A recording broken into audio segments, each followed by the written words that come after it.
el pan que da la vida. Evangelio de hoy, misioneros redentoristas. De la carta del apóstol San Pablo a los Efesios, en el capítulo 2, versículos del 19 al 22. Hermanos, ya no son extranjeros ni forasteros, sino que son ciudadanos de los santos y miembros de la familia de Dios. Están edificados sobre el cimiento de los apóstoles y profetas, y el mismo Cristo Jesús es la piedra angular. Por él todo el edificio queda ensamblado, y se va levantando hasta formar un templo consagrado al Señor. Por él también ustedes se van integrando en la construcción para ser morada de Dios por el Espíritu. Palabra de Dios, te alabamos, Señor. Del Salmo 18. A toda la tierra alcanza su pregón. El cielo proclama la gloria de Dios. El firmamento pregona la obra de sus manos. El día al día le pasa el mensaje, la noche a la noche se lo susurra. A toda la tierra alcanza su pregón. Sin que hablen, sin que pronuncien, sin que resuene su voz, a toda la tierra alcanza su pregón, y hasta los límites del orbe su lenguaje. A toda la tierra alcanza su pregón. Lectura del Santo Evangelio según San Lucas, capítulo 6, versículos del 12 al 19. En aquel tiempo, subió Jesús a la montaña a orar y pasó la noche orando a Dios. Cuando se hizo de día, llamó a sus discípulos, escogió a 12 de ellos y los nombró apóstoles: Simón, al que puso de nombre Pedro, y Andrés, su hermano, Santiago, Juan, Felipe, Bartolomé, Mateo, Tomás, Santiago Alfeo, Simón, apodado el Celotes, Judas el de Santiago, y Judas Iscariote, que fue el traidor. Bajó del monte con ellos y se paró en un llano con un grupo grande de discípulos y de pueblo, procedente de toda Judea, de Jerusalén y de la costa de Tiro y de Sidón. Venían a oírlo y a que los curara de sus enfermedades. Los atormentados por espíritus inmundos quedaban curados, y la gente trataba de tocarlo porque salía de él una fuerza que los curaba a todos. Palabra del Señor. Gloria a ti, Señor Jesús. Reflexión de las lecturas. Monseñor Luis José Rueda Aparicio. Alabemos a Dios que en su palabra nos revela el designio salvador, y digamos en súplica confiada: renuévame por dentro, mi Señor. No cerremos el alma a su llamada, ni dejemos que arraigue el desamor. Aunque dura es la lucha, su palabra será bálsamo suave en el dolor. Caminemos los días de esta vida como tiempo de Dios y de oración. Él es fiel a la alianza prometida: si eres mi pueblo, yo seré tu Dios. Tú dijiste, Jesús, que eras camino para llegar al Padre sin temor. Concédenos la gracia de tu Espíritu, que nos lleve al encuentro del Señor. Amén. En este día la Iglesia Universal nos está proponiendo meditar sobre 2 de los apóstoles del Señor Jesús, Simón y Judas el de Santiago.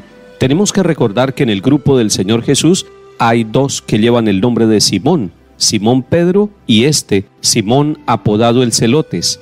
Pero además que hay 2 que llevan el nombre de Judas: Judas el de Santiago y Judas el Iscariote, que fue el traidor.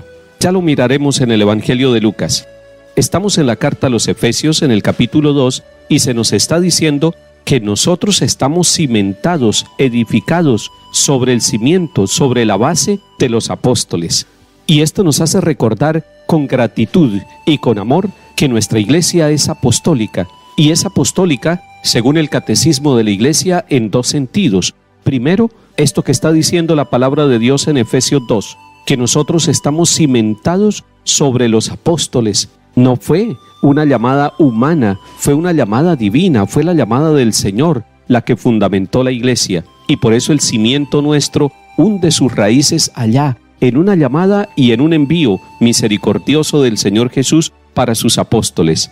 Los 12 apóstoles son el nuevo pueblo de Israel, son el pueblo que sirve de cimiento para toda la humanidad y que le da fortaleza a esta construcción, a esta edificación, que es la iglesia, una edificación espiritual. Cuando hablamos de iglesia y de edificación, posiblemente pensemos en las construcciones bellas, en las capillas campesinas, en los templos hermosos, en las ermitas y catedrales, en las basílicas. Eso es parte de la arquitectura y de la fe que se manifiesta también en estas obras materiales. Pero sobre todo es la construcción espiritual, con piedras vivas, como diría la carta de Pedro, piedras vivas que son hombres y mujeres que por el bautismo entran a formar parte del templo, y este templo que es vivo, que es de hombres y mujeres, este templo que es humano, es el pueblo de Dios, consagrado al Señor. Por eso hoy, cuando pensamos en estos dos apóstoles, Simón y Judas, pensemos también en lo que nos está diciendo el capítulo 2 de la carta a los Hebreos. Ya no somos extranjeros, ni somos forasteros. Qué bello es llegar a cualquier ciudad del mundo y saber que se están tomando las mismas lecturas, que se tiene la misma liturgia, que hay una unidad en todos los 5 continentes en la manera como se expresa fundamentalmente la vida de los católicos, porque ya no somos extranjeros ni forasteros. Cuando usted tenga la experiencia de ir a otro país y llegar a un templo católico, se sentirá como en su propia casa, se sentirá acogido y dirá: este es mi lenguaje, esta es mi iglesia, esta es mi casa. Es que ya no somos extranjeros ni forasteros, sino que somos ciudadanos de los santos. ¡Qué bella expresión! O sea, nosotros hacemos parte de aquellos que han santificado su vida. Los santos en la palabra de Dios son aquellos que han recibido la llamada del Señor y que se han puesto en camino. No son santos porque están exentos del pecado, sino porque están en esa lucha espiritual de que nos ha hablado la carta a los Efesios, y son vencedores y son santos porque la ayuda del Espíritu Santo y el amor misericordioso del Padre los acompaña.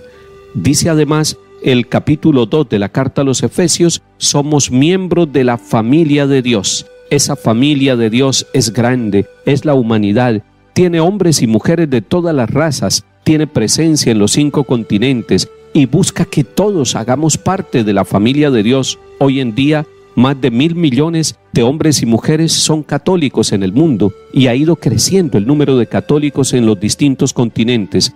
Uno no ve ese crecimiento, no lo aprecia, no lo valora, y de pronto no es noticia en los medios de comunicación. Sin embargo, es el crecimiento de la familia de Dios, de esa obra que Cristo comenzó con los apóstoles y que hoy agradecemos al Señor.